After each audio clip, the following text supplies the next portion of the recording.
Hi hello.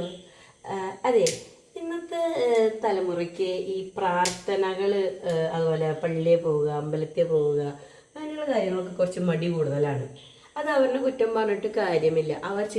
അവരുടെ ചുറ്റുപാടുള്ള സാഹചര്യങ്ങൾ അങ്ങനെയാണ്. അപ്പൊ അങ്ങനെ ഇരിക്കുമ്പോഴേ ഒരു സംഭവം ഞാൻ നിങ്ങളോട് പറയാം.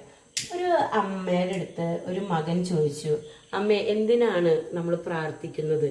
ഞാൻ നോക്കുമ്പോൾ ഈ പ്രാർത്ഥിക്കാൻ പോകുന്നവരൊക്കെ എന്താ പറയാ, കുശുമ്പും കുറ്റും ഇങ്ങനെ മറ്റുള്ള ഉപദ്രവിക്കണ്, അങ്ങനെ മൊത്തത്തിലെ തെറ്റ് ചെയ്യുന്നവരാണ്. ഇതുപോലെ ഇങ്ങനെ പ്രാർത്ഥിക്കുന്നവർക്കൊക്കെ ഇങ്ങനെ ചെയ്യാൻ പറ്റുമോ?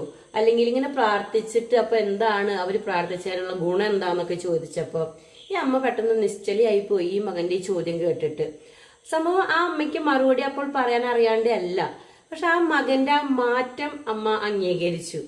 അതിന് ശേഷം ആ അമ്മ കുറച്ചു നേരം മിണ്ടാടിയിരുന്ന് ആ മകന്റെ പറയണതൊക്കെ പറഞ്ഞു കഴിഞ്ഞ ശേഷം അമ്മ മകനോട് ചോദിച്ചു, എന്റെ മകൻ നോക്കുന്നത് നിനക്ക് മുൻപേയുള്ള ചേട്ടന്മാരെയും ചേച്ചിമാരെയും അപ്പാപ്പന്മാരെയും ഒക്കെയാണ്.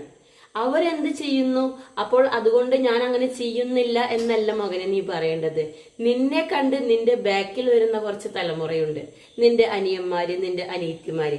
അവർ നിന്നെ കണ്ട് വളരുകയാണെങ്കിൽ, നിന്നിലൂടെ ഒരു മാറ്റം നിനക്ക് ചെയ്യാൻ സാധിക്കുന്നുണ്ടെങ്കിൽ അതല്ലേ നിന്റെ ശരിക്കുള്ള വിശ്വാസം. അല്ലാതെ മറ്റുള്ളവരുടെ എങ്ങനെ പോകുന്നു, അവരെങ്ങനെ ചിന്തിക്കുന്നു എന്ന് പറഞ്ഞ് നമ്മൾ ഒഴിഞ്ഞു മാറുന്നതിനേക്കാൾ നല്ലത് നമ്മളെ കണ്ട് നമ്മുടെ പിന്നെ വരുന്ന തലമുറകളാണ് മാറേണ്ടത്. അങ്ങനെ നമ്മളിലൂടെ നമ്മൾ പുതിയൊരു തലമുറയെ വാർത്തെടുക്കാൻ നമുക്ക് സാധിക്കും. അങ്ങനെ പറഞ്ഞു കൊടുത്തപ്പോൾ ആ മകൻ അമ്മയുടെ അടുത്ത് കയ്യുമ്മേൽ ഒന്ന് ചുംബിച്ചു പറഞ്ഞു, അമ്മേ, എന്റെ തെറ്റുകൾ തിരുത്താൻ എനിക്കൊരു അവസരം കിട്ടി. അതുപോലെ ഇനിയും ഞാൻ അതിനു വേണ്ടി പ്രയത്നിക്കുന്നതായിരിക്കും. അമ്മ ഒരിക്കലും ഒരു പരാജയമല്ല എന്നുള്ളതിന്റെ വ്യക്തമായ ഒരു ഉദാഹരണമാണ് അമ്മ പറഞ്ഞു തന്നത്. അപ്പോൾ നമുക്കും നമ്മുടെ മക്കൾക്ക് നല്ല നല്ല ചെറിയ ചെറിയ ഉപദേശങ്ങൾ കൊടുത്ത് അവരുടെ തെറ്റിദ്ധാരണകൾ മാറ്റാൻ നമുക്ക് സാധിക്കട്ടെ. Okay, bye. അമ്മ, അപ്പൊ